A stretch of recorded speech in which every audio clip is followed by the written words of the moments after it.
Welcome back to my channel Puja's lifestyle. I hope তোমরা সবাই খুব ভালো আছো, আমিও খুব ভালো আছি। তো আজকে অনেকগুলো দিন পর একটা লং ভিডিও শ্যুট করছি। আর দেখতেই তো পাচ্ছ কদিন ধরে শুধু আমি শর্ট মানে মিনি ব্লগ শেয়ার করছি। তো যাই হোক, আজকে কিন্তু একটা আমার বিয়েবাড়ির ইনভাইট আছে। তো আজকে ব্লগটা কিন্তু অনেকটা ইন্টারেস্টিং হতে চলেছে। এখন হচ্ছে দুপুরবেলা, তার মধ্যে ছিল আজকে বৃহস্পতিবার। সকালবেলা উঠে স্নান টান করে পুজো টুজো দিলাম। দেন আজকে যেহেতু বিয়েবাড়ি আছে তাই সবাই সকাল থেকে রূপচর্চা করা শুরু করে দিয়েছি। তেমনটাই মাকে সকালবেলা চুলে কালার করে দিলাম। আর আমারও মোটামুটি কালকে একটু ফেসিয়াল হেয়ারগুলো রিমুভ করেছি ফেসে, সেগুলো শেয়ার করা হয়নি। আর একটু একটু আইব্রো উঠেছিল, সেইগুলো ওই ফেসিয়াল হেয়ার রিমুভ ওটা দিয়ে করে নিয়েছি। যাই হোক, সেই জন্য আর আইব্রো করতে যেতে হলো না, করাই ছিল, অল্প অল্প উঠেছিল। যাই হোক, তো আজকে আমাদের কাছে দুজন সাজতেও আসবে।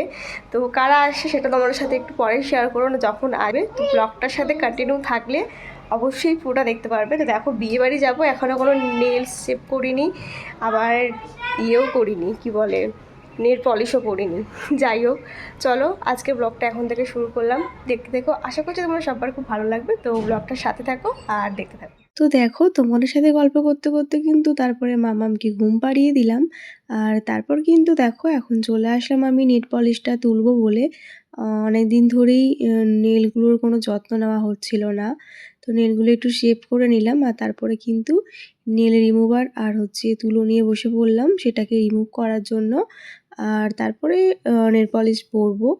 তো যাই হোক, এখন নেল পলিশটা তুলে রাখবো, কারণ মা মাঝে ফোন করেছিল, বললো যে লাঞ্চটা নিয়ে চলে আসতে উপরে। তো ভাবলাম যে লাঞ্চটা করে তারপরে নেল পলিশটা পরবো, নাহলে কিন্তু ঘেটে যাওয়ার চান্সেস থাকবে।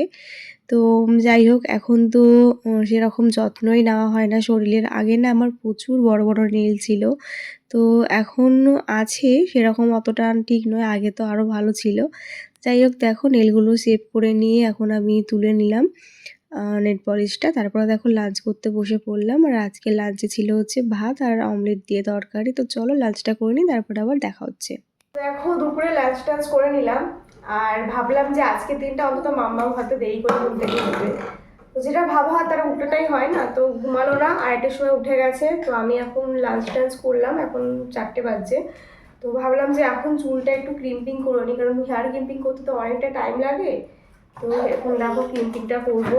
আর আজকে একটু অন্যরকম হেয়ারস্টাইল করার ইচ্ছা আছে, দেখা যাক কতটা কি সাকসেস হয়। তো যেহেতু আমার কাছে কালারটা নেই, তো কালারটা অনেক ধরে কেনার ইচ্ছে, জানি না কবে কিনতে পারবো, কেনা হচ্ছে না। নিজেদের কারো একটা বিয়ে করলেই কিনবো। তো এখন এই কালার কি বলে ক্রিম্পারটা দিয়ে কালার করার ট্রাই করবো, জানি না কতটা কী করতে পারবো। যদি সাকসেস হই তো তোমরা অবশ্যই দেখতে পাবে। তো চলো এটা এখন ট্রাই করা যাক। ম্যাডাম এখন এখানে খেলছি, তার মধ্যে আমাকে চুলটা ক্লিপিং করতে হবে, কারণ বললাম তো তোমাদেরকে আরও দুজন সাজতে আসার কথা আছে। দেখি ওরা কখন আসে, ওরা আসলে আমি আবার নিজেকে টাইম দিতে পারবো না। তাই এখন হেয়ারটা আপাতত ক্লিপিং করে নিতে, তোমরাও থাকো সাথে। তো এরপর কিন্তু আমি বসে পড়লাম আমার হেয়ারটা ক্রিম্পিং করার জন্য। আর ওদিকে দেখতে পাচ্ছ মামামও কিন্তু ওর কাজ নিয়ে ব্যস্ত। তো একটু একটু ভয় করছিল, কারণ মেশিনটা তো গরম, কখন হট করে এসে হাত দিয়ে দেবে, তাই ওকে ওই সাইডটাতেই রেখেছি। আর দেখো, প্রথমেই কিন্তু আমি চুলটা সেকশন করে নিয়েছি। যারা ব্রাইডাল মেকআপের কাজ জানো, শিখেছো, তারা তো এটা জানবেই কীভাবে হেয়ার ক্রিম্পিং করতে হয়। তো আমি যেহেতু ব্রাইডাল মেকআপের কাজ শিখেছি, তাই জন্য কিন্তু আমি মেকআপও করতে পারি, প্লাস হেয়ারস্টাইলটাও পারি মোটামুটি। তবে এখন যেহেতু যত দিন যাচ্ছে আরও ইউনিক হচ্ছে আর কি, হেয়ারস্টাইলের ওপরও আরও নতুন ধরনের সব কাজ হচ্ছে, মানে এটা বলে অ্যাডভান্স হেয়ারস্টাইল। তো সেইগুলো শেখা হয়নি, ইচ্ছা আছে যদি ভবিষ্যতে কোনো দিন পারি তো শিখবো।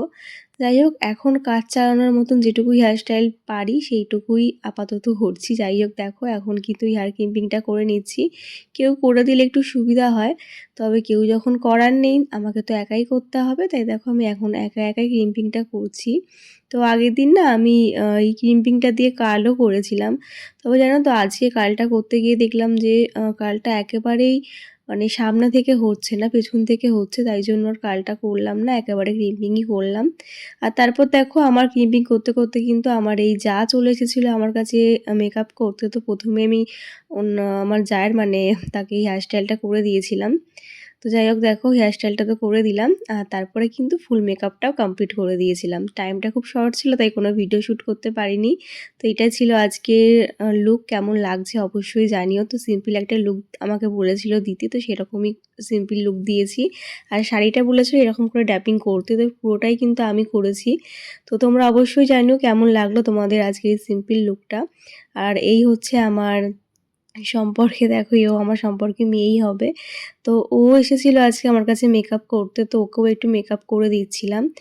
আর ও মানে আগে যাকে দেখলে সেটা হচ্ছে ওর মা। তো দিদিভাই আর হচ্ছে ওর নাম হচ্ছে তোরা, তো দুজনকেই কিন্তু আমি মেকওভারটা করেছি। তো তোমরা অবশ্যই জানিও ওদের মেকওভার তোমাদের কেমন লাগলো। ও পরেছিল একটা লেহেঙ্গা, তো ও লেহেঙ্গার সাথেও একটা সফট লুক চেয়েছিল, একদমই সিম্পল। তো সেরকমই কিন্তু আমি একটা সিম্পল লুক ওকে দিয়েছি। তো তোমরা অবশ্যই জানিও, যেহেতু মেকআপ করতে আমি ভীষণ ভালোবাসি, প্লাস সবাইকে সাজাতেও ভালোবাসি অ্যাজ এ মেকআপ আর্টিস্ট হিসাবে। তো যাই হোক তারপরে দেখো ওদের দুজনের লুকটা দেখিয়ে দিলাম। আর এদিকে তারপরে আমার শাশুড়ি মাকে নিয়ে বসেছিলাম। মায়ের চুলটাও আমি বিকালবেলা ক্রিম্পিং করে দিয়েছিলাম, আর এখন বাঁধছি। আমার মেকআপটাও কিন্তু এর মধ্যে কমপ্লিট হয়ে গেছিলো, শুধু বাকি রইলো আমার শাড়ি পরা আর হচ্ছে হেয়ার স্টাইলটা। তো যাই হোক টাইমটা খুবই কম, তাই তোমাদের সাথে সেরকম কোনো ভিডিও শেয়ার করা হয়নি, সেরকম ভিডিও শ্যুট করার টাইম পাইনি।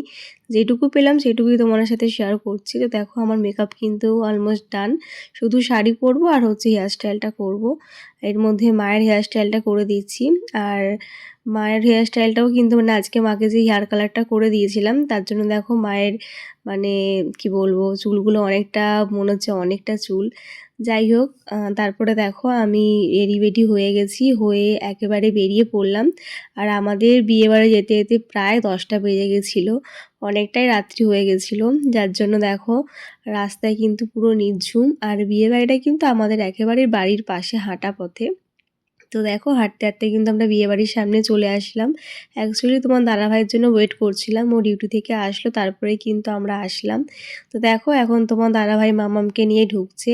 আর এই ছিল হচ্ছে বিয়েবাড়ির মেন গেট। আর অনেকটাই লেট হয়ে গেছিলো, যতই ভাবি যে তাড়াতাড়ি যাব তবে কিন্তু তাড়াতাড়ি আর যাওয়া হয় না। তো দেখো এখন তো ঢুকছি, আর বেশ ভালো ডেকোরেশন করেছিল, আমার তো বেশ ভালো লেগেছে। তোমরাও জানিও তোমাদের কেমন লাগছে। তো চলো তোমাদেরকে একটু বিয়েবাড়ির ভেতর দিকটা নিয়ে যাই, আর আজকে যার বিয়ে তাকেও তোমাদের সাথে একটু দেখা করাই। তো দেখো ঢুকতেই আমার এক বান্ধবীর সাথে দেখা হয়ে গেল। সে তো প্রথমেই আমার মামামকে কোলে নিয়ে নিয়েছিল। তো বাড়িতে তো তোমাদের ফুল লুকটা দেখাতে পারিনি, তাই এখন দেখো একটু ফুল লুকটা দেখিয়ে দিচ্ছি। তো এটা ছিল আমার আজকের ফুল ওভার লুক। তো কেমন লাগছে অবশ্যই জানিও। সবসময় তো খোপা করি, তাই আজকে চুলটা আমি একটু ছেড়ে দিয়েছিলাম। যাই হোক আজকের ফুল লুকটা তোমাদের কেমন লাগলো আমার অবশ্যই জানিও। সিম্পলের মধ্যে এরকম একটা মেকওভার করেছিলাম, আর আমার পুরো মেকআপটা কিন্তু আমিই করেছি। তো এবার পালা হচ্ছে ব্রাইডের কাছে যাওয়ার, যার আজকে বিয়ে আর কি। তো তার কাছে এখন গুটি গুটি পায়ে আমি আর মা মিলে চলে যাচ্ছি। আর বাবা আর তোমার দাদাভাই নিচে আছে।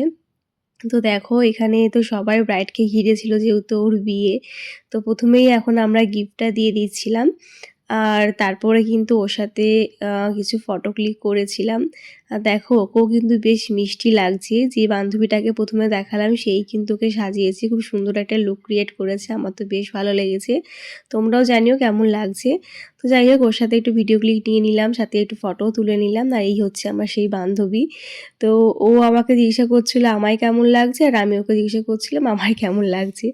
তো যাই হোক দুজনে মিলে কিন্তু অনেকদিন পর দেখা হয়েছে, তাই অনেক গল্প আড্ডা হলো। তবে টাইমটা খুব কম ছিল বলে সেরকম একটা গল্প করতে পারিনি, যেটুকু পেলাম সেটুকু টাইমই আমাদের কাছে অনেক। তারপরে দেখো চলে আসলাম ভেতরে। তো এখন এসে অনেকটাই রাত্রি হয়ে গেছে বলে স্টলে আর কিছু খেলাম না, তবে স্টলে ছিল ফিশ বল, তারপরে হচ্ছে কফি আর ফুচকা, এগুলো তো ছিলই, আইসক্রিম ছিল স্টলে। তো সেগুলোর দিকে আর যায়নি কারণ রাত্রি হয়ে গেছিলো।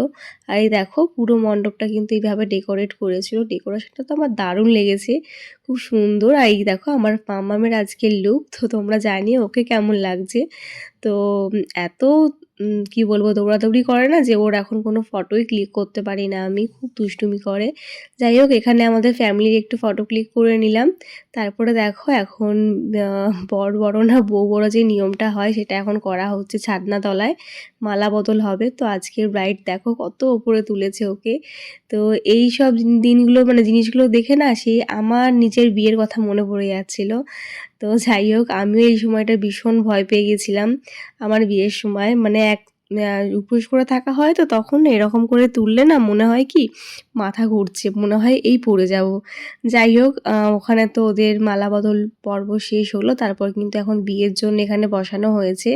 যেহেতু অনেকটা রাত্রি হয়ে গেছে আর ওদিকে তোমার দাদাভাইয়ের পেয়ে গেছিলো প্রচণ্ড জোরে খিদে, যেহেতু ডিউটি থেকে এসেছিলো।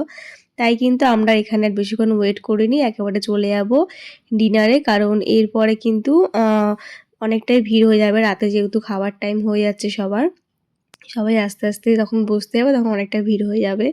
যাই হোক এখানে কিছুক্ষণ বিয়ে টিয়ে দেখে কিন্তু আমরা এবারে চলে যাব খাওয়ার জায়গায়, কারণ বললামই তো অনেকটা রাত্রি হয়ে গেছিলো আমাদের আস্তে আস্তে, ওদিকে আবার বাড়ি গিয়ে মাম্মামকে খাওয়াতে হবে। তাই আর এখানে বেশিক্ষণ ওয়েট করলাম না, একেবারে চলে আসলাম খাওয়ার জায়গায়। তো দেখো খাওয়ার জায়গাটা কিন্তু পাশে, মানে বিয়ে যেখানে হচ্ছিল তার পাশেই প্যান্ডেলটা করা হয়েছিল। তো চলো তোমাদেরকেও নিয়ে যাই, আর খাওয়ার জায়গাটা কেমন সাজিয়েছি এটাও একটু তোমাদেরকে ঘুরিয়ে দেখাই। তো দেখো খুব সুন্দর করে এখানটাও ডেকোরেট করেছিল, বেশ ভালো লাগছিল। ওইদিকে দেখো বাবা মা তোমাদের দাদাভাই তো আগে থেকেই বসে পড়েছিল, আর আমি বলেছিলাম জায়গাটা রাখো আমি গিয়ে বসে পড়বো। আর আজকে কিন্তু মাকেও বেশ সুন্দর লাগছিল দেখতে। তো দেখবে হেয়ার স্টাইল করলে না তখন না সাজলে বুঝলেও বেশ ভালো লাগে। তো দেখো কত সুন্দর লাগছিল, বাবা মা সবাইকেই বেশ ভালো লাগছিল। আর ওদিকে দেখো মাম্মাম তো দাদুনের কোল থেকে নামবেই না।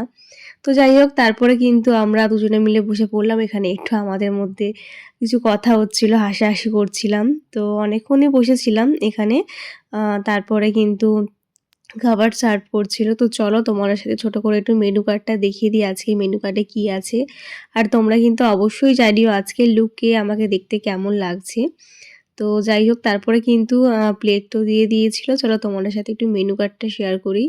তো দেখো মেনু কার্ডটা একটু শেয়ার করে দিলাম তোমাদের সাথে। তো যার বিয়ে হচ্ছিল তার নাম ছিল গীতশ্রী, আর যার সাথে বিয়ে হচ্ছে আর কি তার নাম হচ্ছে সৌরভ। বেশ ভালো, আর ও তো দুজনকে কিন্তু বেশ ভালোও মানিয়েছে। তো যাই হোক দেখো প্রথমেই পাতে পড়ে গেল হচ্ছে পনির পাসিন্দা, সাথে সস আর হচ্ছে স্যালাড। তারপরে কিন্তু পাতে পড়ে গেছিলো হচ্ছে রাধা বল্লভীর সাথে ডাল মাখনি। আর তারপরে ছিল হচ্ছে আলু বিরিয়ানি, চিকেন কষা, যেটা এখন প্রতিটা বিয়েবাড়িতে কিন্তু হচ্ছে। বিরিয়ানিটা কিন্তু এখন প্রতিটা বিয়েবাড়িতেই মাস্ট করবেই। যাই হোক আমার পার্সোনালি বিরিয়ানিটা সেরকম একটা পছন্দ নয়। এত বিরিয়ানি খাই যে সত্যি বিরিয়ানির প্রতি একটা আলাদাই চলে এসেছে, ভালো লাগে না এখন আর। তো যাই হোক এখন দেখো আমাদের সবারই খিদে পেয়ে গেছিলো, তাই একেবারে খেয়ে নিচ্ছি। তারপরে তো পাতে পড়ে গেল আলু বিরিয়ানি, সাথে হচ্ছে চিকেন কষা। তো সব রান্নাগুলোই মোটামুটি ভালোই হয়েছিল। আর ওদিকে দেখো মাম্মামও কিন্তু ওর দাদুনের কোলে বসে বসে বিরিয়ানি খাচ্ছিল, কারণ ও বিরিয়ানি খেতে প্রচণ্ড ভালোবাসে, পুরো ওর বাবার মতন। মানে তোমার দাদাভাই তো বিরিয়ানি প্রেমী, ও তো বিরিয়ানি ছাড়া কিছু বোঝেই না। ঠিক তেমনই মাম্মামও কিন্তু বাবার মতনই হয়েছে। তো যাই হোক স্যালাডও ছিল। তো আজকে বিয়েবাড়িটা, মানে বিয়েবাড়ির দিনটা ভীষণ ভালো কাটলো, তবে আরেকটু আগে আসলে হয়তো ভালো হতো। তো সবাইকে রেডি করতে করতে আমার একটু লেট হয়ে গেছিলো, ভেবেছিলাম যে একটু তাড়াতাড়ি আসবো। তবে জানো তো আজকে কিন্তু সবাইকে অনেক তাড়াতাড়ি রেডি করে দিয়েছিলাম। তো যাই হোক শেষ পাতে পড়ে গেল পাতে চাটনি, পাঁপড়, মিষ্টি, 2 রকম মিষ্টি ছিল, আর আইসক্রিমটা স্টলে ছিল। যাই হোক প্রতিটা রান্নাই খুব ভালো লেগেছে। এরপর কিন্তু আমরা চলে গেলাম হচ্ছে আবার ব্রাইডের কাছে, যেখানে বিয়ে হচ্ছিল। তো ওদের বাসি বিয়েটা বাকি আছে, বাসি বিয়েটা হলে কিন্তু পুরো বিয়েটাই সম্পূর্ণ হয়ে যাবে। তো আমরা আর এখানে ওয়েট করলাম না, কারণ বাড়ি যেতে হবে, বাড়ি গিয়ে মামামকে খাওয়াতে হবে। আর ওইদিকে দেখো আমার বান্ধবী তো মামামকে নেওয়ার জন্যই ব্যস্ত। তবে মামাম এখন একটু বড় হয়েছে বলে এখন সবার কাছে যায়, শুধু ছেলেদের কাছে বাদ দিয়ে মেয়েদের কাছে সবার কাছে যায়। তো যাই হোক মাম্মাম দেখো এখন কত এনজয় করছিল, ও কিন্তু আজকে পুরো বিয়েবাড়িটা খুব এনজয় করেছে। যেহেতু রাত্রি হয়ে গেছে আর এখন একটু ঠান্ডা ঠান্ডা পড়ছে বলে এই টুপিটা পরিয়ে দিলাম। তো দেখো আবার ফ্লাইং কিস দিচ্ছে, যেহেতু বাড়ি চলে যাচ্ছে বলে ওর মিমিকে আমরা বলে বলে দিচ্ছিলাম, আর ও কিন্তু ফ্লাইং কিস দিচ্ছে। তো এবার কিন্তু আমাদের বাড়ি যাওয়ার পালা, কারণ মামামকে গিয়ে তো আবার ডিনার করাতে হবে, আর অনেকটাই রাত্রি হয়ে গেছিলো, প্রায় 11টা মতো বাজছিল। তো যাওয়ার আগে কিন্তু স্টল থেকে অবশ্যই আইসক্রিমটা নিয়ে নেবো, কারণ আইসক্রিমটা দেখলাম বাটারস্কচ ফ্লেভার, যেটা আমার ফেভারিট। আর এই ঠান্ডার মধ্যে কিন্তু আইসক্রিম খাওয়ার একটা আলাদাই মজা। তো কে কে ভালোবাসো এই ঠান্ডাতে আইসক্রিম খেতে অবশ্যই জানিও। তো দেখো মাম্মাম তোর মিমির কোল থেকে আসতেই চাইছে না, তো ওকে নিয়ে কিন্তু এবারে বাড়ি যাব। তার আগে স্টল থেকে নিয়ে নিলাম আইসক্রিম। তো চলো আজকের মতন টাটা, এরপর আর কোনো ভিডিও শ্যুট করা হয়নি। তো দেখা হচ্ছে আবার কোনো নতুন ব্লগে। তো আজকের ভিডিওটা ভালো লাগলে অবশ্যই লাইক কমেন্ট করে দিও। বাই সবাইকে।